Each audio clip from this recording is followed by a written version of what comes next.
Drama भी चल रहा है, अर्तुग्रुल चल रहा है, उस हवाले से बताइएगा. कुछ लोग कहते हैं होना चाहिए, कुछ कहते हैं नहीं होना चाहिए, इसके हवाले से भी बताएं. अच्छा सवाल है आपका, बिल्कुल इस पर ज़रूर मैं बात करना चाहूँगी. देखें, हमने बहुत इसके लिए फ़ाइट किया. एक ज़माने में हर चैनल पे आप देख रहे होंगे कि कंटेंट, इंडियन कंटेंट दिखाया जा रहा था और टर्किश कंटेंट और डिफरेंट ड्रामे जो दिखाए जा रहे थे, फॉरेन कंटेंट जो दिखाया जा रहा था.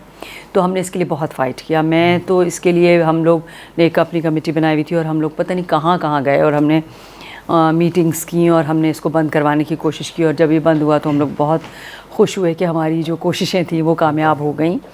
क्योंकि इंडियन कंटेंट के तो खैर मैं वैसे ही बहुत ख़िलाफ़ थी और हूँ कि वो बहुत हमारे कल्चर पे अफेक्ट कर रहा था वो तो बहुत अच्छा हुआ कि ख़त्म हो गया. और जहाँ तक और फॉरेन कंटेंट की बात है, मैं अभी भी उसके ख़िलाफ़ हूँ कि क्योंकि उससे हमारा ड्रामा सफ़र करता है. अगर आप फॉरेन कंटेंट चलाते हैं तो वो हमारे ड्रामे की जगह ले लेता है. उससे क्या होता है कि फिर हमारे लिए प्लेटफॉर्म नहीं बचता और फिर जब हमारे लिए प्लेटफॉर्म नहीं होता तो हमारे लोग अनएम्प्लॉयड होना शुरू हो जाते हैं. जब ये बहुत ज़्यादा एक ज़माने में रश हो गया था कि फ़ॉरेन कंटेंट चल रहा था तो कितने प्रोडक्शन कंपनीज़ ने अपने कितने वर्कर्स को फायर कर दिया था, जिसकी वजह से कितने घर सफ़र कर रहे थे. तो इसलिए हमने इसके लिए बहुत फ़ाइट किया था. ये नहीं है कि वो कल्चरल इफेक्ट कर रहे हैं हमें, साथ साथ हमें माशी तौर पे भी हमें इफ़ेक्ट कर रहे थे. और एक और तरह से भी इफ़ेक्ट माशी तौर पे किया, वो ये कि ये इनको सस्ते मिल जाते थे चले हुए, तो ये वो ले लेते थे और चला देते थे. और हमारे जो रेवेन्यू था ना उस पर इफ़ेक्ट हो रहा था, क्योंकि हमारे ड्रामे पे तो टैक्स बहुत ज़्यादा होता है, उस पर कोई टैक्स नहीं दे रहे थे ये लोग. तो इसलिए वो ज़्यादा हमारे उस पर माशी उस पर अफेक्ट कर रहा था.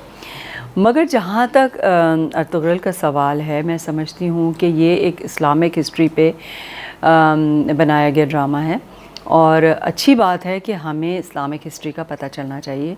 अगर इस तरह के ड्रामे दिखाए जाएं तो उस पर हमें कोई एतराज़ नहीं है. इसमें ऐड करूँगा कि इस तरह के तो पाकिस्तान को भी बनाने चाहिए. मैं यही कह रही हूँ कि ये हमारे लिए एक तरह से एक लेसन है और हमारे लिए एक रोल मॉडल की तरह है कि हम भी इस तरह के ड्रामे बनाएं. गो कि हमारे इतने बड़े बजट्स नहीं होते, मगर कोशिश तो की जा सकती है, क्यों नहीं. अब देखें वो कितना पॉपुलर हो रहा है, इसका मतलब है कि अगर आप ऐसी चीज़ दिखाएं तो लोग देखेंगे, देखना चाहते हैं. तो हमें भी इस तरह की चीज़ें बनानी चाहिए बजाय इसके कि हम ये फजूल किस्म के अफेयर्स और फजूल किस्म की चीज़ें जो दिखा रहे हैं. उससे बेहतर है कि हम इस तरह की चीज़ें दिखाएं तो ज़्यादा अच्छा है. मगर मैं फिर भी फॉरेन कंटेंट के फेवर में नहीं बोलूँगी. हाँ, मगर अगर इस तरह का एक आध ड्रामा कोई चले तो दैट इज़ फाइन.